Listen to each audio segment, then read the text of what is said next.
Hello दोस्तों, स्वागत है आप सभी का एक बार फिर से हमारी आज की इस नई वीडियो में, जहां पर हम एक्सेल फॉर बिगनर्स के लिए एक्सेल की नई सीरीज लेकर आए हैं। और यहां पर हम बिगनर्स के लिए जिनको एक्सेल का ई भी नहीं आता है उनके लिए कंप्लीट कोर्स लेकर आए हैं। तो इस सीरीज के माध्यम से हम आप सभी को बेसिक एक्सेल से लेकर एडवांस एक्सेल कोर्स तक सब कुछ डिटेल में सिखाने वाले हैं। तो जो लोग एक्सेल के एक्सपर्टीज़ हैं वो ये मत समझें कि हमको एक्सेल आता है तो ये वीडियो बोरिंग हो सकता है उनके लिए। हो सकता है कि इस वीडियो में कुछ मैं ऐसा बता दूं जो शायद आपको भी ना आता हो, या कमेंट के माध्यम से आप हमें भी ऐसी कोई ट्रिक, ऐसी टिप बता सकते हैं जो शायद हमको ना आती हो। तो वीडियो को स्किप ना करें, और जो लोग नए हैं, बिगनर्स हैं, उनके लिए complete course without any subscription charge या फिर कोई पेड कोर्स के माध्यम से, बिना किसी पेड कोर्स के हम आप सभी को डिटेल में एक्सेल 365 का कंप्लीट कोर्स कराने वाले हैं, जिसको अलग अलग लेवल में हमने डिज़ाइन किया है, जैसे कि लेवल 1 से लेकर लेवल 6 तक, जहां पर हम बेसिक से लेकर एडवांस स्किल यानी कि आप डैशबोर्ड बनाना तक आप सीखेंगे इसी एक्सेल में। तो किसी भी इस सीरीज के किसी भी वीडियो को स्किप ना करें और कंप्लीट वीडियो देखें, सो दैट आपको प्रॉपर नॉलेज हो सके और ये नॉलेज आपके काम आ सके। तो सबसे बड़ी बात ये आती है कि एक्सेल को हम कहाँ यूज़ करते हैं, एक्सेल का यूजेस क्या होता है और एक्सेल क्या होता है। तो आज के टाइम माइक्रोसॉफ्ट एक्सेल एक ऐसी स्किल है कि अगर जिसको आती है वो, उसके लिए अपॉर्चुनिटीज़ के रास्ते खुल जाते हैं, बहुत सारी अपॉर्चुनिटीज़ मिलती हैं उसको। और जिसको एक्सेल नहीं आता है तो वो कहीं ना कहीं पीछे रह जाता है। अब एक्सेल का यूज़ हम ऑफिस में करते हैं, स्कूल में करते हैं, या फिर बैंक में करते हैं, जहाँ पर डेटा, बड़े बड़े लार्ज नंबर ऑफ डेटा को कैलकुलेट करने के एक्सेल काम आता है। तो अगर आप बिगनर हैं तो एक्सेल के नाम सुनकर भी अगर आपको डर लगता है तो इस वीडियो को एंड तक आप ज़रूर देखें, और एक्सेल को आप कॉन्फिडेंटली यूज़ कर पाएंगे। लोग आपके इसी डर का फ़ायदा उठाते हैं और आपको पेड कोर्सेज सेल करते हैं। आपने कई बार अपने सोशल मीडिया में देखा होगा कि बहुत सारे ऐसे ऐड चलते रहते हैं जहाँ पर 99 रुपीज़ में या 199 रुपीज़ में या 9 रुपीज़ में आपको एक्सेल के पेड कोर्सेज बेचते हैं, और वो कहते हैं कि हम 3 घंटे में या 5 घंटे में आपको एक्सेल की मास्टरी करा देंगे। लेकिन मेरा ऐसा मानना है कि एक्सेल के लिए 3 घंटे या 30 घंटे भी कम है। तो 3 घंटे की बात ही क्या है। तो सवाल ये आता है कि एक्सेल क्या है।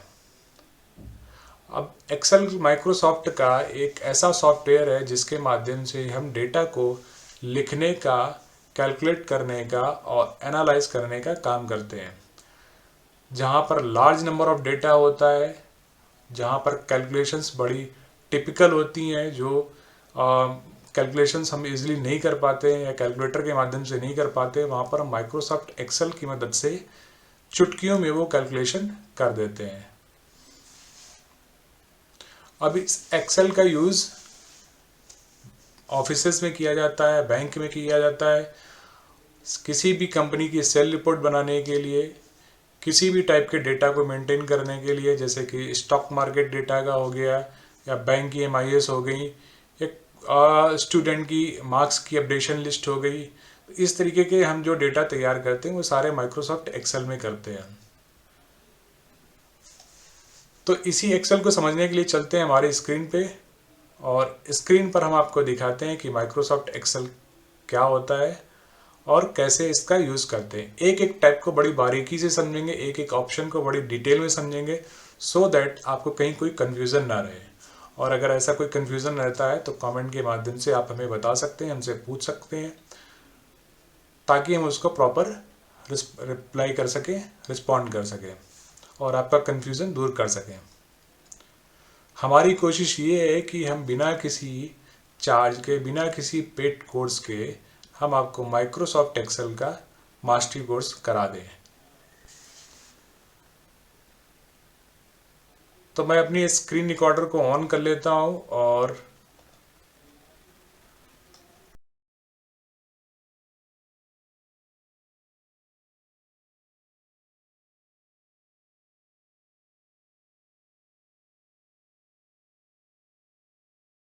ये हमारा स्क्रीन रिकॉर्डर ऑन हो चुका है और ये हमारे सामने जो फाइल खुली है, ये आप सामने जो देख पा रहे हैं, इसको बोलते हैं माइक्रोसॉफ्ट एक्सेल का इंटरफेस है। इसको माइक्रोसॉफ्ट एक्सेल बोलते हैं। तो ये सामने हमारे एक वर्कबुक है और इस वर्कबुक के अंदर कई सारी शीट्स हो सकती हैं। आप देख रहे हैं जो हाईलाइटेड एरिया है, ये देखिएगा जहाँ पर लिखा है शीट 1, ठीक है, ये इसको बोलते हैं शीट। अब यहाँ पर इस वर्कबुक के अंदर कई सारी शीट्स हो सकती हैं, जैसे कि अगर हम प्लस आइकन पे क्लिक करते हैं तो यहाँ पे शीट नंबर 2 आ जाता है, यहाँ पर शीट नंबर 3 हो जाता है। इस तरीके से जितना प्लस करते जाएंगे शीट बढ़ती चली जाएंगी। अब इसी शीट में अगर किसी कंपनी का डेटा अगर हम बना रहे हैं तो मान इसमें यहाँ पर सेल्स की रिपोर्ट हो सकती है फर्स्ट शीट में, और इसको रीनेम करके हम यहाँ पर परचेज या कोई और भी शीट हो सकती है, कोई और भी डेटा हो सकता है। तो एक वर्कबुक के अंदर मल्टीपल शीट्स होती हैं। हमारे सामने जो इंटरफेस है, ये सामने जो देख रहे हैं ऊपर टूल बार है और सामने ये जो है कॉलम और रोज है।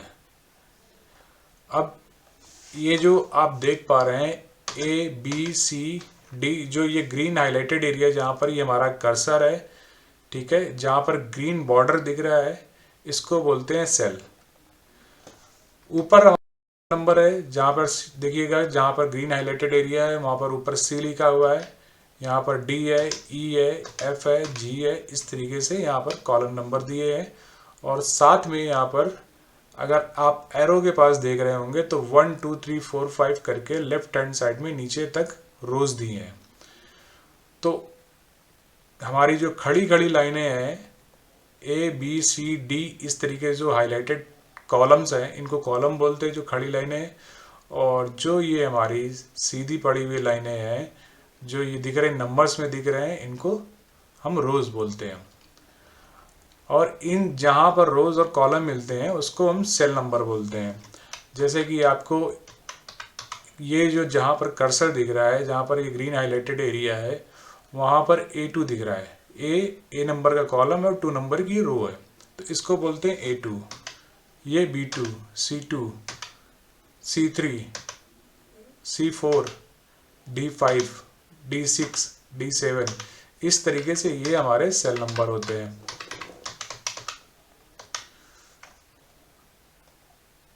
तो आई होप कि इतना तो आपको क्लियर हो गया होगा कि रोज क्या होते हैं, कॉलम क्या होते हैं, शीट क्या होती है और वर्कबुक क्या होती है।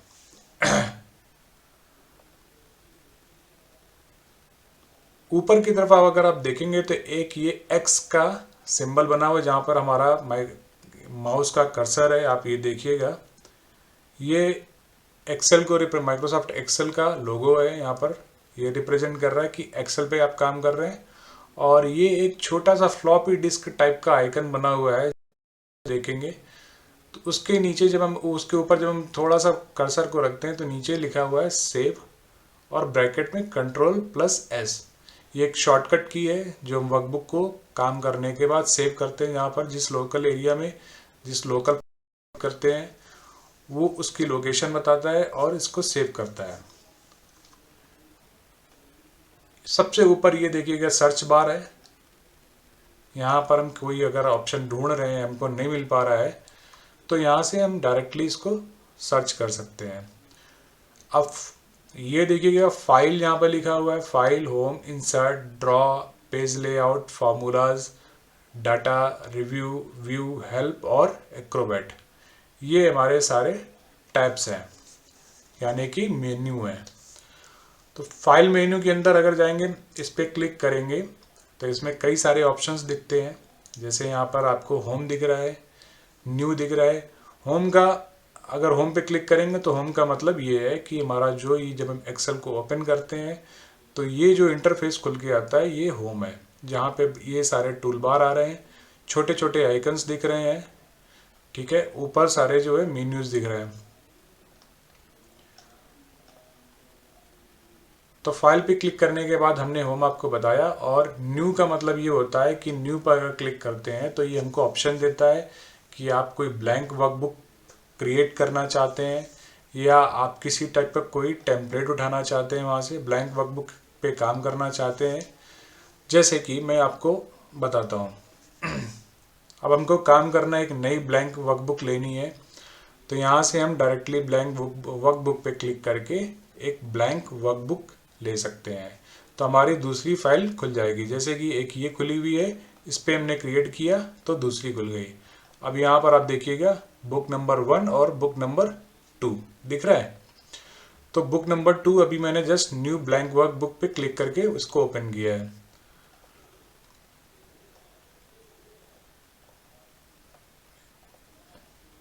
अब इसी तरीके से न्यू पे जाएंगे और इसमें न्यू में बहुत सारे टेम्पलेट्स, रेडीमेड टेम्पलेट्स दिख रहे हैं।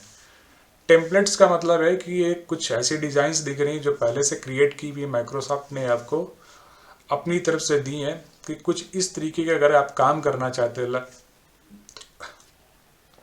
लाइक अगर आप कोई एकेडमिक कैलेंडर बनाना चाहते हैं तो आप ये वाला डिजाइन उठा सकते हैं। किसी कंपनी का मंथली बजट बनाना चाहते हैं या घर का मंथली बजट बनाना चाहते हैं तो आप ये वाला डिजाइन ले सकते हैं। टेम्पलेट, रेडीमेड टेम्पलेट पे क्लिक करके ये नई वर्कबुक क्रिएट कर सकते हैं। जैसे मैंने इस पर क्रिएट किया, क्लिक किया तो ये क्रिएट का ऑप्शन आ रहा है और ये नई वर्कबुक पे मंथली बजट का टेम्पलेट खुल गया। बनी बनाई डिज़ाइन है। अब आपको क्या करना है, इसमें बनी बनाई डिज़ाइन को अपने अकॉर्डिंग आपको एडजस्ट करने हैं बस। जैसे सिनेरियो ग्रुप है अगर ये, तो आप इसको अगर यहाँ पर कोई और नाम देना चाहते हैं तो आप डायरेक्टली यहाँ से आप अपनी कंपनी का नाम दे सकते हैं, ठीक है। और बजट की डिटेल्स आप यहाँ से चेंज कर सकते हैं। न्यू के बाद हमारा ऑप्शन आता है ओपन। ओपन का मतलब जिस तरीके से हमने एक नई ब्लैंक वर्कबुक क्रिएट करी थी, उसी तरीके से अगर कोई वर्कबुक हमारी जो ऑलरेडी इसी कंप्यूटर पे या कहीं पे सेव है, उसको अगर उठा के आप एक्सेल पे ओपन करना चाहते हैं तो वहाँ से हम उसको ओपन करते हैं।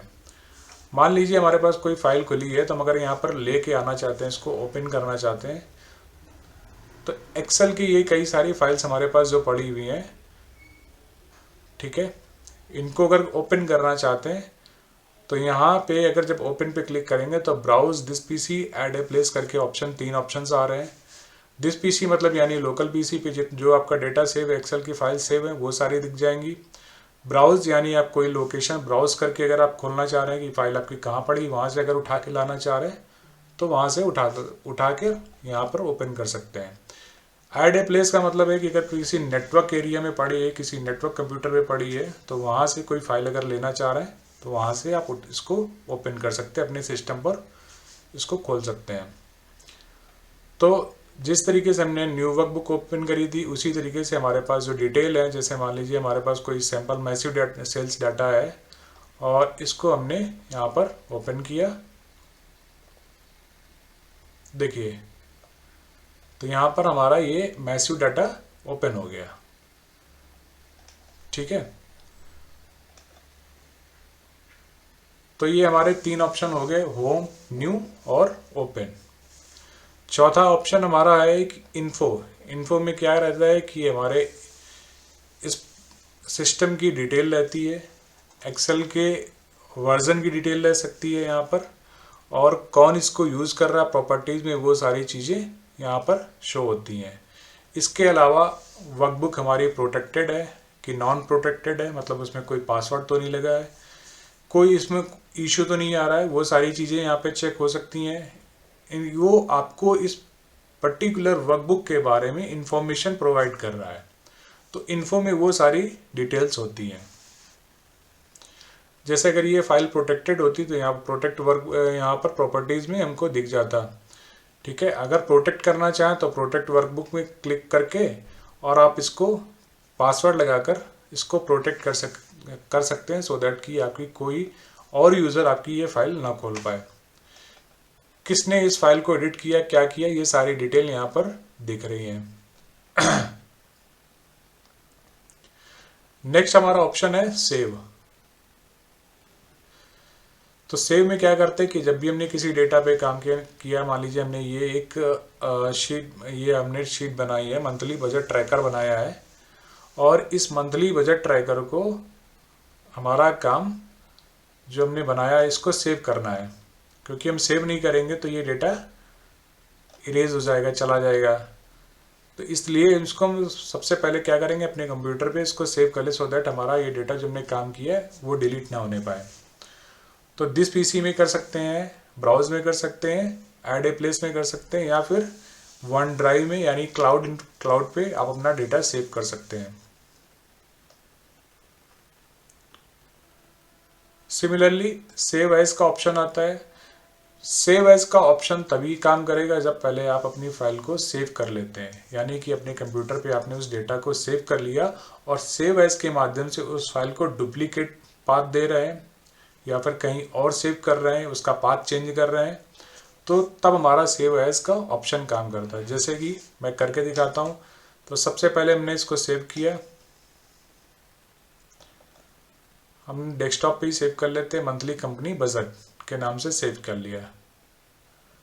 ठीक है, अब सेव करने के बाद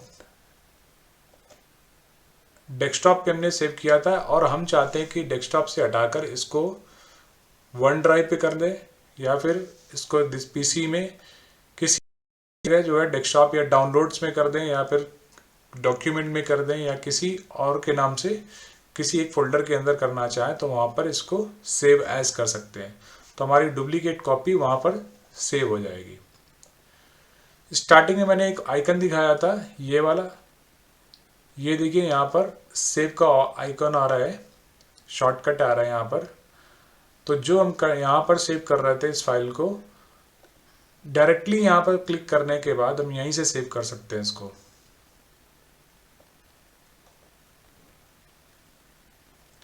या इसकी जो शॉर्टकट की होती है Ctrl+S, तो अगर वो हम प्रेस करते हैं, कंट्रोल के साथ S प्रेस करते हैं, तो डायरेक्टली हम इसको किसी भी फाइल को सेव कर सकते हैं। थर्ड हमारा ऑप्शन है सेव एज एडोब पीडीएफ, यानी कि एक्सेल फाइल को हम पीडीएफ में अगर कन्वर्ट करके सेव करना चाहें तो उसको पीडीएफ में भी कन्वर्ट करके सेव कर सकते हैं। सो नेक्स्ट ऑप्शन आ रहा है हमारा प्रिंट। अब किसी भी फाइल को अगर जैसे मंथली बजट ट्रैकर हमारा है, इसको अगर हम प्रिंट करना चाहें, हार्ड कॉपी अगर निकालना चाहें, तो इसको यहाँ से हम प्रिंट कर सकते हैं। प्रिंट का हमारा शॉर्टकट की होता है कंट्रोल के साथ में P। अब प्रिंट करने के लिए हमें यहाँ पर हमारा जैसे कि HP स्मार्ट टैंक का प्रिंटर यहाँ पर बाय डिफ़ॉल्ट दिख रहा है। इसी तरीके से अगर आप होगा वहाँ पे ये बाय डिफ़ॉल्ट दिखेगा, या आपको सेलेक्ट करना होगा, यहाँ से सेलेक्ट कर लेंगे और डायरेक्टली यहाँ से प्रिंट कर देंगे, तो हार्ड कॉपी आपकी ये प्रिंट हो जाएगी।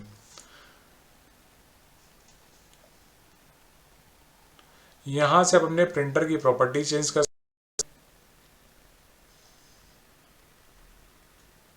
लाइक प्रिंटिंग के जैसे HP का हमारा स्मार्ट टैंक का प्रिंटर है तो उसकी ये सारी प्रॉपर्टीज़ है। अब पेपर क्वालिटी अगर चेंज करना चाहें, जैसे लेटर की जगह A4 करना चाहें, क्योंकि नॉर्मली हम अपना कोई भी प्रिंट निकालते हैं तो A4 में ही निकालते हैं, जो हम यूज़ करते हैं A4 साइज पेपर ही यूज़ करते हैं। तो A4 में अगर निकालना चाहें तो A4 कर सकते हैं। पेपर का सोर्स क्या रहेगा, पेपर टाइप क्या है, ग्लॉसी है कि फ़ोटो पेपर है, कौन सा है पेपर, ये सारी डिटेल्स यहाँ पर शो होती हैं। और प्रिंटर प्रॉपर्टीज़ के माध्यम से हम ये चेंज कर सकते हैं। लेआउट यहाँ से चेंज कर सकते हैं। अब print on both side manually, मतलब अगर मैनुअली अगर आप दोनों साइड पे प्रिंट करना चाहते हैं, आगे पीछे प्रिंट करना चाहते हैं, तो यहाँ पर क्लिक करके डायरेक्टली आप कर सकते हैं। लेकिन आपको एक बार प्रिंट निकलने के बाद उसको अपोजिट डायरेक्शन में फिर से लगाना पड़ेगा।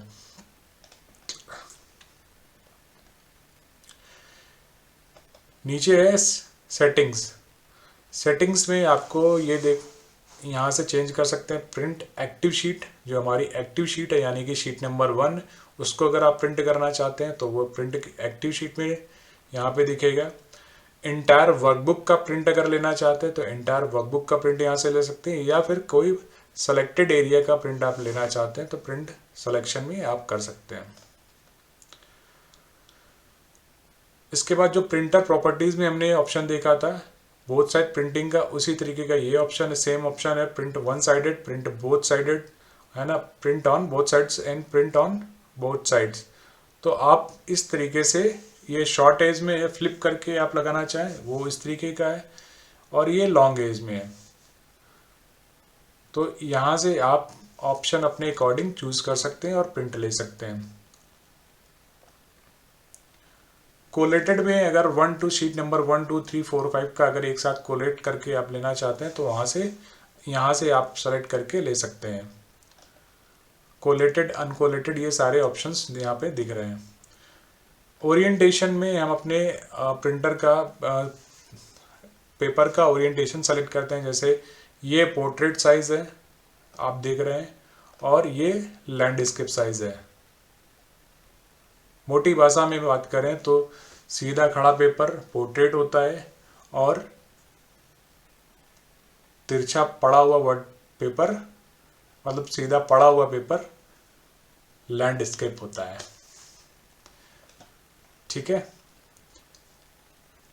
नेक्स्ट ऑप्शन है यहाँ पर पेपर साइज का, लेटर A4 A5 इस तरीके के ऑप्शंस आपको दिख रहे हैं किस टाइप के पेपर में आपको प्रिंट निकालना है। देन नेक्स्ट है हमारा मार्जिन सेट करने का, कि आप मार्जिन क्या लेके चल रहे हैं। जैसे आप मार्जिन का मतलब है कॉर्नर्स में जो जगह आपको खाली दिख रही है जिस पे प्रिंट नहीं है, जिस एक्टिव शीट नहीं दिख रही है। अगर आप ध्यान से देखेंगे तो आपका ये ब्लू लाइन जो दिख रहा है उसके बाद बॉर्डर जो दिख रहा है ना, ये गैप दिख रहा है, ये मार्जिन है। ऊपर नीचे और लेफ्ट राइट, ऊपर वाले को हेडर, नीचे वाले को फुटर, या टॉप बॉटम, है ना, और लेफ्ट राइट ये सारे ऑप्शंस इसमें हैं। ये नॉर्मल है। इसके बाद अगर वाइड करना चाहें तो वाइड कर सकते हैं, जैसे ये वाइड में है। ठीक है, आपको देखिए मार्जिन यहाँ पे बड़ा हुआ दिख रहा है। इसके बाद नैरो अगर करना चाहें तो नैरो में आ गया, नैरो में ये आपको मार्जिन कम हो गया। इसी तरीके से सारे प्रिंट का, सारे एक्टिव शीट का, जो भी आपकी एक्टिव शीट है, अगर आप उसको एक ही प्रिंट में लेना चाहें तो आप इसको फिट शीट कर ऑन वन पेज कर सकते हैं, या कॉलम का अगर लेना चाहते हैं प्रिंट तो आप कॉलम का अलग कर ले सकते हैं, और रोज का अगर करना चाहते हैं तो रोज को फिट करके आप प्रिंट ले सकते हैं। सो नेक्स्ट हमारा फाइल मेन्यू के अंदर ऑप्शन है शेयर का। शेयर का मतलब है अगर ये एक्टिव वर्कशीट को, वर्कबुक को आप किसी के साथ शेयर करना चाहते हैं माध्यम से या एक लिंक के माध्यम से PDF के फॉर्म में, तो एक लिंक बनाकर फॉर्म में किसी के साथ सकते और वो लिंक शेयर कर देंगे, सो दैट लोग इजीली वो एक्सेस कर पाएंगे शीट को। और ईमेल के माध्यम से आप डायरेक्टली इसको ईमेल कर सकते हैं। तो सिमिलरली हमारा नेक्स्ट ऑप्शन जो है share as Adobe PDF link. ठीक है, एक PDF के माध्यम से लिंक बनाएंगे, PDF में कन्वर्ट करेंगे, इसके बाद लिंक बनाकर किसी के साथ इसको शेयर कर सकते हैं उस लिंक को। Then export. अब एक्सपोर्ट में क्या करना है, या तो PDF में कन्वर्ट कर सकते हैं या फिर XPS डॉक्यूमेंट में कन्वर्ट कर सकते हैं, और या इसको फाइल टाइप चेंज कर सकते हैं। तो समझने वाली बात यह है कि फाइल टाइप में चेंज करने के क्या क्या ऑप्शन होते हैं। जैसे कि हमारा ये जो लेटेस्ट वर्जन है एक्सेल का, अब किसी के पास मान लीजिए 97 या 2003 का जो है एक्सेल का वर्जन है, तो उसको हम .xls वाली ये फाइल अगर एक्सटेंशन वाली देंगे तो शायद उसके एक्सेल के सॉफ्टवेयर में ये फाइल ओपन ना हो। तो इसको यहाँ से हम एक्सेल 97 2003 पे टिक करके इसको यहाँ से इसका एक्सटेंशन चेंज कर सकते हैं, या ओपन डॉक्यूमेंट स्प्रेडशीट में कन्वर्ट कर सकते हैं, या फिर इसको CSV में कन्वर्ट कर सकते हैं, जो कि आजकल बहुत ही पॉपुलर है। तो इस तरीके से हम यहाँ पर उसके फाइल टाइप चेंज कर सकते हैं और उसको सेव एज कर सकते हैं। मान लीजिए मैंने आपको यहाँ पे करके दिखाना है, तो फिर मैं आपको, जैसे वर्कबुक तो ऑलरेडी है यहाँ पर 97 की फाइल ले लेता हूँ और इसको सेव एज कर देता हूँ। ठीक है, अब देखिए 97 की फाइल यहाँ पर नीचे दिख रहा है, save as type Excel 97 to 2003 workbook. तो इसी फॉर्म में दिखेगा। नीचे देखिए कितने सारे ऑप्शन दिख रहे हैं, Excel workbook, Excel macro enabled workbook, Excel binary workbook, CSV, XML data, Excel template. किस तरीके के फॉर्मेट में आप इसको कन्वर्ट करना चाहते हैं, PDF में करना चाहते हैं या फिर XPS में करना चाहते हैं या आप MS-DOS में करना चाहते हैं या मैकिन्टोश में करना चाहते हैं, इस तरीके के फॉर्मेट में आप इसको करना चाहते हैं। तो अगर जो आपको उचित लगे, जो आपकी ज़रूरत की, उसको सेलेक्ट करके आप इसको सेव एज कर सकते हैं। देन हमारा क्लोज है, तो क्लोज का मतलब ये कि यहाँ से क्लोज करेंगे तो सारा वर्कबुक हमारा क्लोज हो जाएगा। सेकेंड लास्ट ऑप्शन है हमारा अकाउंट का। अकाउंट का मतलब ये है कि आपका माइक्रोसॉफ्ट एक्सेल पे जो माइक्रोसॉफ्ट में जो भी अकाउंट है उसकी सारी डिटेल यहाँ पर शो हो रही है। आपने किस ईमेल आईडी से लॉगिन किया, जैसे कि मेरी ये मेल आईडी है, मेरी ईमेल आईडी से मैंने लॉगिन किया। यहाँ पर उसकी अकाउंट की प्राइवेसी चेंज कर सकते हैं, पीछे का बैकग्राउंड चेंज कर सकते हैं, सर्किट का यहाँ पर दिख रहा है आपको, ठीक है। इस तरीके के आप ऊपर देख रहे हैं चेंजेस, जैसे जैसे मैं कर रहा हूँ इस पर मेरा हाईलाइटेड एरिया जा रहा है, जैसे circuit, clouds, doodle circles, geometry, lunch box. इस तरीके से आप इसको बैकग्राउंड इसका चेंज कर सकते हैं। फिर इसके बाद यहाँ पर अबाउट एक्सेल में आपको ये दिखता है कि हमारा वर्जन कौन सा है, तो वो डिटेल यहाँ पे शो हो रही है। और यहाँ पर प्रोडक्ट की लास्ट है हमारा options, Excel options. Excel options के अंदर कई सारे ऑप्शन है, जिसमें general, formulas, data, proofing, save, language, accessibility, advance, customize, ribbon, quick Excel tool bar, है ना, ट्रस्ट सेंटर, ये सारे ऑप्शंस इसमें दिए हुए हैं। जनरल के अंदर एक एक करके आप डिटेल को चेक करेंगे, टाइम थोड़ा सा देंगे, तो जनरल के अंदर सारी वो इन्फॉर्मेशन है जो आपकी इंटरफेस पे शो होती है। देखिए यूज़र इंटरफेस ऑप्शंस यहाँ पे दिख रहा है ना, ऑप्टिमाइज फॉर बेस्ट अपीयरेंस, आप यहाँ पर ये सेलेक्ट हाईलाइटेड है, चेक बॉक्स में ठीक है। और नीचे देखें optimize for compatibility, application restart required. तो कंपेटिबिलिटी के अगर अकॉर्डिंग करेंगे तो इंटरफेस उसके अकॉर्डिंग चेंज हो जाएगा कि आपके सिस्टम की कंपेटिबिलिटी क्या कहती है। लेकिन इस पर टिक करने के बाद आपको रिस्टार्ट करना पड़ेगा सिस्टम को। उसके बाद टूल बार दिख रहे हैं यहाँ पर, show mini tool bar on selection. जब भी कोई चीज़ आप सेलेक्ट करते हैं उसके बाद वहाँ पर पास में जो है आपको मिनी टूल बार दिखता है सेलेक्ट करने पर। इसके बाद quick analysis options on selection, तो ये सारे ऑप्शंस पर टिक हैं। फॉन्ट साइज़ क्या रहेगा, बाय डिफ़ॉल्ट फॉन्ट साइज़ क्या रहेगा, बाय डिफ़ॉल्ट उसका व्यू क्या रहेगा, ये सारी चीज़ें यहाँ पर दिखती हैं। यूज़र नेम क्या है, तो जनरल में वो सारी इन्फॉर्मेशन रहती है जो आपके इंटरफेस से रिलेटेड होती है। और फार्मूलाज में आपकी वो सारी इन्फॉर्मेशन रहती है जो बाय डिफ़ॉल्ट यहाँ पर आपको दिख रहा है कि कैसे कौन कौन से फार्मूला आपको इंटरफेस में दिखेंगे। जैसे वर्कबुक कैलकुलेशन में automatic except for data tables, manual, अगर आप मैनुअल करना चाहें तो मैनुअल कर सकते हैं, तो फिर आपको हर जगह पर आपको फॉर्मूला इनपुट करना पड़ेगा। Similarly data, proofing, save, language, accessibility, advance, तो ये सारे ऑप्शंस पे आप अगर थोड़ा सा टाइम देंगे तो आपको वो सारी चीज़ें समझ में आ जाएंगी कि क्या क्या ऑप्शंस हमारे इंटरफेस में दिख रहे हैं। लाइक अगर आप ये देखिए यहाँ पर ऊपर जो दिख रहा है ना आपको टूल बार में ऊपर, ये देखिए फिल्टर का ऑप्शन दिख रहा है, ये देखिए search and find and select का दिख रहा है, क्रिएट ए PDF का दिख रहा है, यहाँ पर ऑटो सम का दिख रहा है, ये insert, delete, format, cell type, ये सारे, तो ये सारे ऑप्शंस यहाँ पर कस्टमाइज रिबन में जाके अगर देखेंगे तो यहाँ पर ये सारे ऑप्शंस दिए हुए हैं। इनमें से कोई अगर आप इसमें बढ़ाना चाहते हैं तो उसको सेलेक्ट कर सकते हैं, किसी को कम करना चाहते हैं तो उसको आप वहाँ से डिलीट कर सकते हैं। ये सारी पॉपुलर कमांड्स हैं और इसके बगल में आपको सारे जो है ये टैब्स दिख रहे हैं, मेन टैब्स कौन कौन से हैं, होम है, इंसर्ट है, ड्रॉ है, पेज लेआउट, फार्मूला, ये सारे मेन टैब्स हैं। अब जैसा डेवलपर टैब पे चेक बॉक्स डेवलपर यहाँ पर चेक नहीं है, अनचेक्ड है, तो इसको चेक कर देते हैं, तो डेवलपर का टैब यहाँ पर ऊपर बढ़ जाएगा।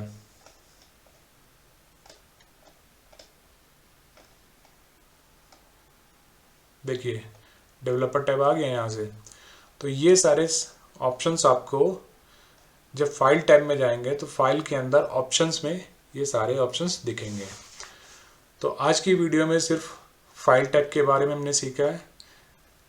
कल की नेक्स्ट वीडियो में हम आपको क्लिपबोर्ड में और सारे होम के टैब के बारे में बताएंगे कि होम टैब में ये सारे जो ऑप्शंस हैं इसके क्या क्या यूजेस हैं और कैसे इनको चेंज करके हम अपना डेटा अपने अकॉर्डिंग चेंज कर सकते हैं, उसको डिज़ाइन कर सकते हैं नए तरीके से, और किस ऑप्शन की कहाँ पर ज़रूरत होती है।